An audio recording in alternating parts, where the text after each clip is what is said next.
गया commander Jolani.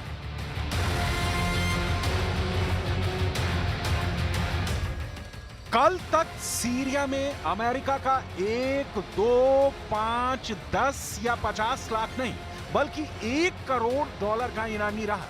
कल तक जिस शख्स की तलाश में अमेरिका की सभी एजेंसियां एक्टिव थीं, कल तक जो शख्स हर हाल में अमेरिका को जिंदा या मुर्दा चाहिए था, अमेरिका ने जिसे देखते ही शूट एट साइट का ऑर्डर पास कर दिया था। आज सीरिया का वो कमांडर जुलानी अमेरिका के लिए इनामी नहीं रहा। अमेरिका ने जुलानी को माफ कर दिया है, यानी रातों रात सिर्फ 12 घंटे में सीरिया में बड़ा खेला हो गया है। अमेरिका की ये वो चाल है जिससे उसने सांप भी मार दिया और उसकी लाठी भी सही सलामत है।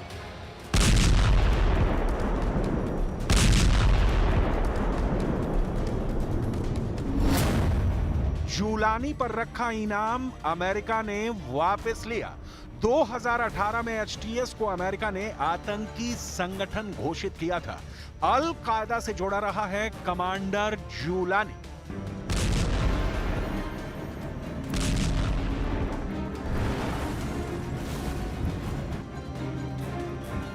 अमेरिका के ईस्टर्न अफेयर्स मामलों के लिए सहायक विदेश मंत्री बारबरा लीफ ने शुक्रवार को इस खबर का औपचारिक ऐलान किया, जब वो और दूसरे अमेरिकी अधिकारी सीरिया की राजधानी दमिश्क में नए सीरियाई प्रशासन के साथ बातचीत करने के लिए गए थे।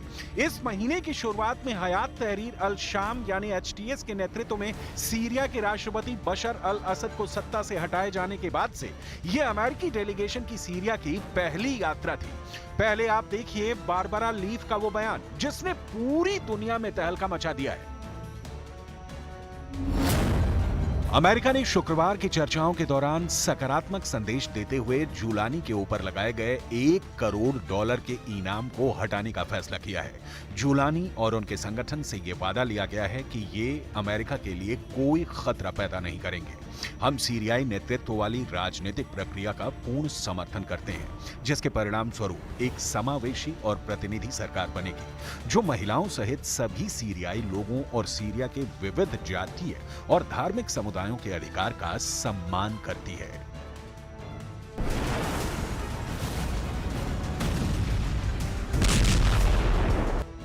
हालांकि मीडिया रिपोर्ट में दावा किया गया कि अमेरिका ने फिलहाल एचटीएस को आतंकी सूची से नहीं हटाया है। बारबरा लीफ की सीरिया की ये विजिट सीरिया के पूर्व विशेष दूत डैनियल रोबिनस्टीन और बंधक मामलों के लिए अमेरिकी सरकार के मुख्य दूत रोजर कास्ट्रेंस के साथ ऐसे वक्त में हुई है जब पश्चिम देश इस बात पर विचार कर रहे थे कि एचटीएस को आतंकवादी लिस्ट से हटाया जाए या नहीं। तभी अमेरिका ने कमांडर जुलानी के ऊपर से इनाम हटाने का ऐलान कर दिया। अल जजीरा ने अपनी रिपोर्ट में कहा है कि अमेरिकी सरकार का मानना है कि कमांडर जुलानी की गिरफ्तारी के लिए इनाम हटाने से यह होगा कि सीरिया में अब वही होगा जो अमेरिका और उसके पार्टनर चाहेंगे। अमेरिका की सीरिया में दखलंदाजी बढ़ जाएगी। अमेरिका की यह टीम सिर्फ जुलानी के सिर से इनाम हटाने का ऐलान ही नहीं करने गई है, बल्कि उनका एक और मकसद भी है। पत्रकार ऑस्टिन टाइस जो 2012 में गायब हुए थे, उनके बारे में पता लगाना भी अमेरिका के लिए एक अहम मुद्दा है। मीडिया रिपोर्ट्स के मुताबिक जुलानी के सिर से इनाम हटाने का ऐलान होते ही एचटीएस ने ऐलान किया कि हम ऑस्टिन टाइस का पता लगाने के लिए हर संभव प्रयास करेंगे ताकि उन्हें संयुक्त राज्य अमेरिका में उनके परिवार के पास वापस भेजा जा सके। मिडिल ईस्ट से आई इस रिपोर्ट के मुताबिक अमेरिकी विदेश मंत्री एंटनी ब्लिंकन ने लेटेस्ट अपडेट में यह बताया है कि सीरिया में अमेरिका दबदबा बढ़ाने जा रहा है। ब्लिंकन ने इस बात की पुष्टि की है कि अमेरिका ने सीरिया में सैनिकों की तैनाती दोगुनी कर दी है। यह सैन्य तैनाती बशर अल असद के तख्ता पलट के वक्त से बढ़ाई जा रही थी। हालांकि पेंटागन ने इसकी डिटेल अब जारी की है, जिसके मुताबिक अमेरिका ने पूर्वोत्तर सीरिया में अपने सैनिकों की संख्या दोगुनी से ज्यादा कर दी है। पहले सीरिया में अमेरिका के सैनिकों की संख्या 900 थी, जिसे बढ़ाकर 2000 कर दिया गया है। खाड़ी देशों में मौजूद अमेरिकी सैन्य अड्डों से सीरिया पर 24 घंटे निगरानी भी रखी जा रही है। Obviously, given the current situation in Syria, just very recently, I was made aware of the fact that, hey, maybe there's more forces than just a small number, or what would normally be considered, around the 900 range. So we asked to look into it. Got those numbers today. significantly higher than 900. America को तुर्की के राष्ट्रपति Erdogan पर शायद रत्ती भर भरोसा नहीं रह गया है। सुपर पावर बार बार तुर्की के मंसूबे पर शक जता रहा है। नए चुने गए प्रेसिडेंट ट्रंप के बाद अमेरिका के विदेश मंत्रालय ने भी एर्दोआन की सीरिया पॉलिसी को पूरे खाड़ी देशों के लिए खतरनाक माना है। It's a very challenging issue. There are long-standing tensions between Turkey and these groups, and so it is not an easy path forward, but it is certainly one that we're pursuing. Syria में America अपनी पकड़ मजबूत करने की सभी कोशिशें शुरू कर चुका है। अल कायदा और ISIS जैसे आतंकी संगठनों के खात्मे के लिए सुपर पावर ने कमांडर जुलानी को अपने खेमे में लाने का जोखिम भी मोल लिया है। कमांडर जुलानी की लीडरशिप में बनने वाली नई सरकार से अमेरिका ने बातचीत का मूड बना लिया है। अमेरिका ने सीरिया में अपना डेलीगेशन भेजा है। अमेरिकी राजनयिकों का पहला ग्रुप दमिश्क में है, जो देश के नए नेताओं के साथ बातचीत करेगा और अमेरिकी पत्रकार ऑस्टिन टाइस के ठिकानों का पता लगाएगा। अमेरिका ने बताया है कि विदेश मंत्रालय की सहायक सचिव बारबरा लीव और सीरिया में विशेष राजदूत रहे डेनियल रेबेस्टेन अंतरिम नेताओं से बातचीत कर रहे हैं। अमेरिका कुछ शर्तें पूरी करने पर कमांडर जुलानी की नई सरकार को मान्यता देने के सिग्नल दिए हैं। अमेरिका की शर्तों में गैर सांप्रदायिक नेतृत्व का गठन, अल्पसंख्यकों, महिलाओं का सम्मान और रासायनिक हथियारों का खात्मा शामिल है। अमेरिका की टेंशन ये है कि सीरिया में उसके दुश्मन फायदा उठाएं, उससे पहले सुपर पावर सारे मोहरे बिछा ले। अमेरिका को तुर्की के राष्ट्रपति एर्दोआन और ईरान के सुप्रीम लीडर अली खामेनेई की सीरिया में दिलचस्पी ने अलर्ट कर दिया है। मिस्र भी सीरिया में इजरायल के खिलाफ बयानबाजी कर अमेरिका को परेशान कर रहा है। मिस्र के राष्ट्रपति अब्दुल्ला फतेह ने इजरायल के हमलों और कब्जे का खुलकर विरोध शुरू कर दिया है।